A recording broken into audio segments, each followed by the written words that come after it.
Welcome to Footnotes, a program that is brought to you by Kabwata Baptist Church Biblical Christianity, where we sit down with people who have preached from the KBC pulpit and break down the sermons preached even further so that you can savor more of the message, catch all the little things that you may have missed, and allow our preachers to narrow down on the things that they may not have had enough time to break down while they were preaching. Today, we are having a very special episode because this is the first time that we are sitting down with one of the pastors of Kabwata Baptist Church, Pastor Mbewe, and we are looking at the sermon that he preached on the 1st of November, 2020. The sermon was titled, Why We Go to Church. Yes, it's actually a question. Yes. Why go to church? Why go to church? Yeah. Yes. And so thank you very much for joining us, Pastor Mbewe. Thank you. Thank you. So you chose to preach this sermon on your annual anniversary of you being in the pastorate at KBC. That's 33 years. 33 years, yes. Yes. Why did you see it fit to begin to have this anniversary sermon as why Go to church? Well, basically, it's the fact that, I would have never thought about it this way. Normally, when I'm handling any anniversary sermon, I'm dealing with the doctrinal issues that are significant, that are huge to the life of the church. But this particular time, it was just the realization that something that I took for granted was in fact a matter that people, Christians, were beginning to wrestle with in terms of you can go to church if you want, or not go to church. After all, you can follow the church service on the internet. So I began to think that there was need to get to the basics. And one of the basics of the basics is simply that, why go to church? Now, the reason why people were beginning to think you could go to church or not if you wanted was the COVID-19 situation. After all, a number of churches had been closed down for quite a while, and others, even when they were opened, there was the issue of, will I not catch a disease, the COVID-19 disease, if I go there? And so a lot more people still preferred, even when churches opened up, to still just be at home, just in case. After all, I'm still enjoying the service. So I needed then to bring us to the basics. Why go to church? And that's what I thought was appropriate for this year's anniversary sermon because of COVID-19. Yeah. We really do take such small things for granted. The things that it's like the air we breathe. We are so used to breathing in and breathing out, we do not understand or appreciate the process of it. And as you are preaching the sermon, the thought sort kind of passes through your head, is the preacher asking us to sacrifice safety for the sake of church? And so I wanted you to just explain that. How are we to understand what you are saying in the message at that point? Are you asking us to basically choose between safety and God? Yes and no. So let me begin with the yes. Yes, in the sense that I was preaching from the book of Hebrews, and I showed that the people that were being written to in this book were people that whose lives were in danger, genuinely in danger. They were being imprisoned. They were having their properties being confiscated. Some of them were losing their lives. I mean, a number were even backsliding, going back to Judaism, because they're beginning to think, look, it's the same Yahweh that is worshipped both in the temple, the synagogues, and also in the Christian church. And so in that sense, what we have in the COVID-19 is a good parallel, in the sense that there is danger, the danger of catching the virus and even dying in the process. So, in one sense, I was saying, yes, there is danger, but even within danger, church attendance is not an optional extra. However, even in New Testament times, the church leaders were not there for saying, come to church and then the Roman government will quickly come in and kill all of us and we'll go to heaven. You had churches that were meeting in secret places as much as possible.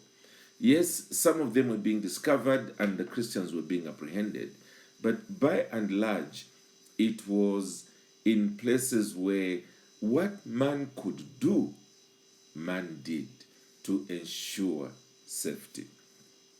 And that's the argument that I was therefore making, that even today's church leaders will not unnecessarily expose God's people to danger. There is the ongoing consultation with medical people, some of whom are actually church members, so that we are trying to make sure that we are on the same page.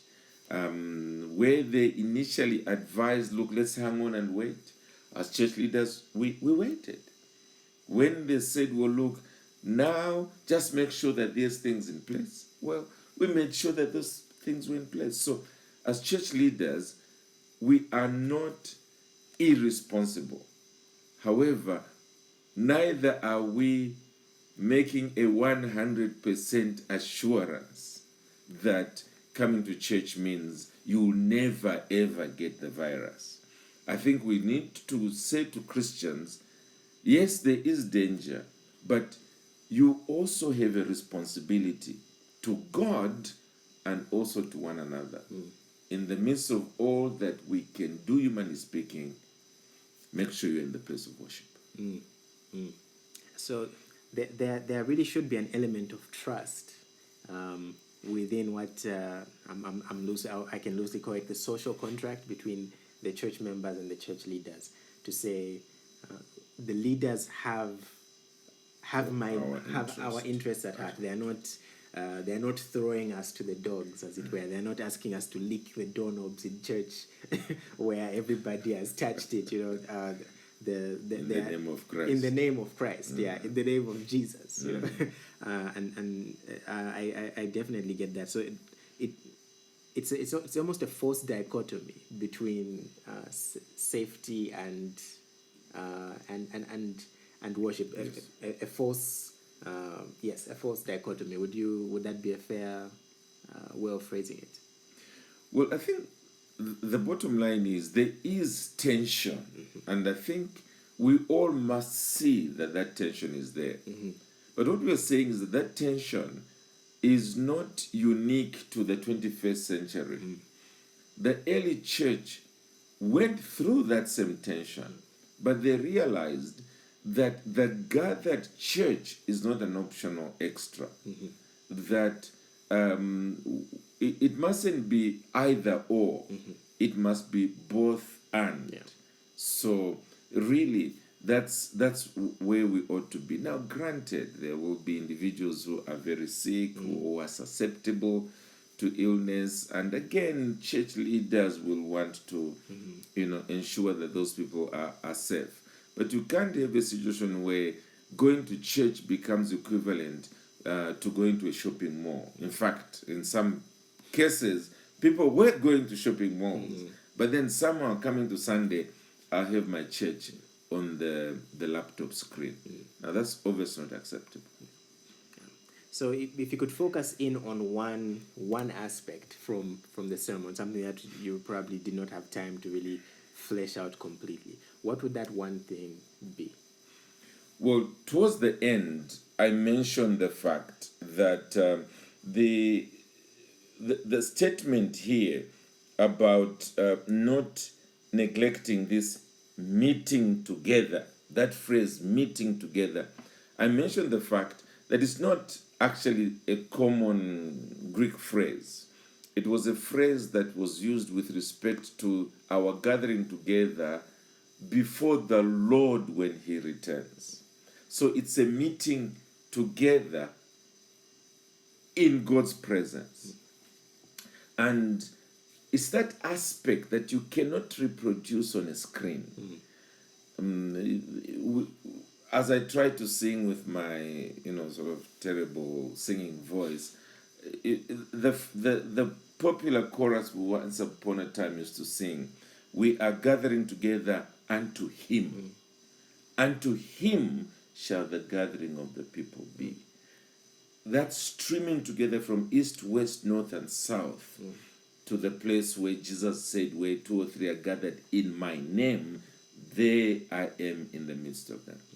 That's really, if there was one thing I would want to emphasize, is that point. There is the one another's aspect, there's no doubt about it, which means I'm able to see, has my brother come to church, how come I haven't seen him or her, if it's a sister in the Lord, 2 to 3 weeks, let me try and catch up and find out what's going on. That mutual body aspect, watching over one another.